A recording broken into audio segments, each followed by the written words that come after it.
नमस्कार साथियों, मेरा नाम नितिन खन्ना है और मेरे चैनल पे आपका स्वागत है। आज का मेरा जो वीडियो है वो एक बहुत इंपॉर्टेंट जजमेंट है। ऑनरेबल दिल्ली हाई कोर्ट की रीसेंट जजमेंट है बेल एप्लीकेशन पे। उस पे ये वीडियो मैं बना रहा हूँ ताकि आप सबको उस जजमेंट का बेनिफिट हो। बहुत बार ऐसा होता है जब आप बेल एप्लीकेशन लगाते हैं तो जब आप आर्ग्यू करना चाहते हैं, आप स्टेट को तो एडवांस में प्रोवाइड करते हैं कॉपी, लेकिन जो स्टेट आपको अपना जो जवाब होता है वो कभी एडवांस में नहीं देती थी ट्रायल कोर्ट्स के अंदर, और वो हमेशा आपके लिए एज अ सरप्राइज ही आता था। जब भी आप बेल एप्लीकेशन आर्ग्यू करते थे तो आपको पता नहीं होता था कि जो स्टेट ने, जो आईओ ने, जो जेल अथॉरिटीज हैं, उन्होंने क्या रिप्लाई फाइल किया है, क्या रिपोर्ट फाइल करी है। तो जब भी आप आर्ग्यू करते थे केस, तो आपके लिए वो सरप्राइज एज अ सामने आता था। आपको उसका डिफेंस जो है अपने क्लाइंट से या उनकी फैमिली मेंबर से बेल के टाइम पे डिस्कस करने का टाइम नहीं मिलता था, क्योंकि वो आपकी बेल के आर्गुमेंट्स के टाइम पे ही आता था। अब ये नहीं होगा, क्योंकि ऑनरेबल दिल्ली हाई कोर्ट की एक जजमेंट आ गई है जिसका आप बेनिफिट उठाएं। और अगर आपको स्टेटस रिपोर्ट की कॉपी एडवांस में नहीं सप्लाई करी जाती तो आप वो जजमेंट दिखाएं और आपको वो एडवांस में ही सप्लाई करी जानी चाहिए। इससे पहले कि हम अपना वीडियो शुरू करें, आपको अगर मेरे वीडियोस पसंद आ रहे हैं तो आप मेरे वीडियो को लाइक कर सकते हैं, शेयर कर सकते हैं और मेरे चैनल को सब्सक्राइब कर सकते हैं। आइए देखिए बेल एप्लीकेशन क्या है और उसके क्या प्रोविजंस हैं। सेक्शन 437, 438, 439 ये सब आप लोग जानते हैं।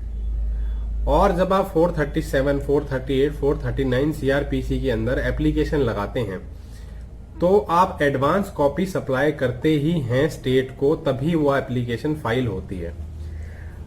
अब उस पे एप्लीकेशन पे आईओ या जेल अथॉरिटीज हमेशा स्टेटस रिपोर्ट फाइल करती हैं। अब उस स्टेटस रिपोर्ट में बहुत सारी चीजें लिखी होती हैं कि अक्यूज्ड को बेल क्यों ना ग्रांट करी जाए, क्यों उनको ग्रांट नहीं करनी चाहिए, और बहुत सारी चीजें, उनके ऊपर कौन से केस चल रहे हैं, और बहुत सारी चीजें होती हैं जो वो अपोज करने के लिए लिखते हैं। वो हर केस टू केस पे डिपेंड करता है। अब यदि आपको वो स्टेटस रिपोर्ट की कॉपी ना मिले या एडवांस में ना मिले तो आपके लिए बड़ी डिफिकल्टी होती है, क्योंकि जिन ग्राउंड्स पे वो अपोज कर रहे होते हैं, अगर वो आपको बेल एप्लीकेशन के टाइम पे ही पता चले, आर्ग्यू करने के टाइम पे, तो आपके लिए बहुत डिफिकल्टी होगी। और तो और आप वो सारी बातें या अपने क्लाइंट से या उनके फैमिली मेंबर से नहीं डिस्कस कर पाएंगे एडवांस में, क्योंकि जब आप बेल एप्लीकेशन आर्ग्यू कर रहे होंगे और तब आपके आगे ये सरप्राइज आएगा। स्टेटस रिपोर्ट में सारी चीजें लिखी हैं, तो आप उनको बता नहीं सकते कि ये केस झूठा था या ऐसा नहीं हुआ, ये सब झूठ लिखा है, या इसका मैं इस केस में बरी हो चुका हूं या सेटलमेंट हो गया है, कुछ भी। वो सारी बातें यहाँ पे इंस्टेंटली कैसे बताएंगे? तो उसके लिए बेटर यही होता है जो उनकी स्टेटस रिपोर्ट है उनकी कॉपी हमें सप्लाई करी जाए, और वो कॉपी हमेशा एडवांस में सप्लाई करी जाए। लेकिन ट्रायल कोर्ट्स में बेल आर्ग्यू करते समय आपने मैक्सिमम टाइम ये डिफिकल्टी फेस करी ही होगी, क्योंकि आपको कभी भी एडवांस कॉपी सप्लाई नहीं होती थी और स्टेटस रिपोर्ट की कॉपी भी आपको कभी कभी ही सप्लाई होती थी, यूजुअल कोर्स में कभी सप्लाई नहीं होती थी। तो अगर आपको ये डिफिकल्टी हमेशा से होती आई है, आपके लिए स्टेटस रिपोर्ट सरप्राइज फैक्टर रहा है, तो आज का ये वीडियो आपको लास्ट तक जरूर देखना चाहिए। और एक रिसेंटली एक PIL honourable Delhi high court में फाइल हुई थी, जिसमें ऑनरेबल दिल्ली हाई कोर्ट ने ये क्लैरिफाई कर दिया है कि जब भी बेल एप्लीकेशन फाइल होगी और स्टेट यानी आईओ या जेल अथॉरिटीज कभी भी स्टेटस रिपोर्ट फाइल करेंगी तो उनको ये कॉपी एडवांस में सप्लाई करनी ही पड़ेगी अक्यूज या उनके काउंसिल को।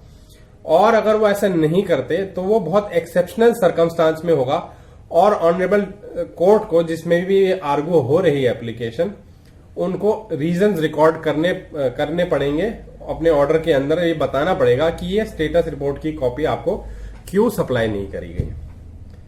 आइए देखते हैं क्या जजमेंट है वो, ज्यादा डिले ना करते हुए आइए देखते हैं। Rate petition criminal 986/2020। जजमेंट का नाम है Chirag Madan versus Union of India and others. This PIL has been preferred with the following prayers. allow the present petition and pass directions for supply of status reports by jail superintendent. Reply filed on behalf of prosecution at the time of hearing bail applications to the counsel for the accused. ये पूरा para पढ़ लें आप. Para 3 कहता है it is submitted by learned counsel for the petitioner that in several cases reports are being called from jail superintendent in bail matters, though the same are being relied upon by the courts, but the copies thereof are not being supplied to the accused. Learned standing counsel for the state also pointed out that normally the report of jail superintendent is given directly to the courts. Such report may be regarding medical condition as pointed out by the accused, or may be on the conduct of the accused, etc. Ordinarily, as a general rule, it ought to be kept in mind by the courts that whenever any report is called from the jail superintendent and is given to court either directly or through APP, copy thereof should be given to the applicant of the bail application, and whenever such copy is not supplied, the court will record the reasons in the order.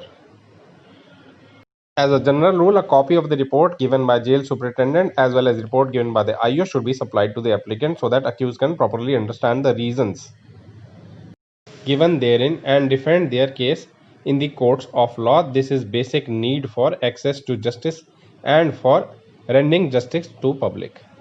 As far as possible, the report of IU as well as jail superintendent should be given to court in advance. Similarly, the copies of a report should also be given to the accused applicant in advance so that they can also defend their case effectively and efficiently in the court of law. तो ये थी वो judgement. अब जिंदगी में आपको कभी भी कोई डिफिकल्टी आती है, आपको स्टेटस रिपोर्ट की कॉपी एडवांस में नहीं सप्लाई करी जाती, तो वो एक्सेप्शनल सर्कमस्टांस में ही होना चाहिए. आप इस जजमेंट का यूज करें. और अगर आपको नहीं सप्लाई करी जाती इसके बाद भी, तो कोर्ट को अपने रीजंस रिकॉर्ड करने पड़ेंगे ऑर्डर शीट के अंदर कि आपको ये कॉपी सप्लाई क्यों नहीं करी गई. इस जजमेंट का मैक्सिमम प्रयोग करिए और अपनी बेल एप्लीकेशंस में आपको बहुत बेनिफिट होगा. आज का मेरा वीडियो इतना ही. अगर आपको मेरे वीडियोस पसंद आ रहे हैं तो वीडियोस को लाइक कीजिए, शेयर कीजिए और मेरे चैनल को सब्सक्राइब कीजिए.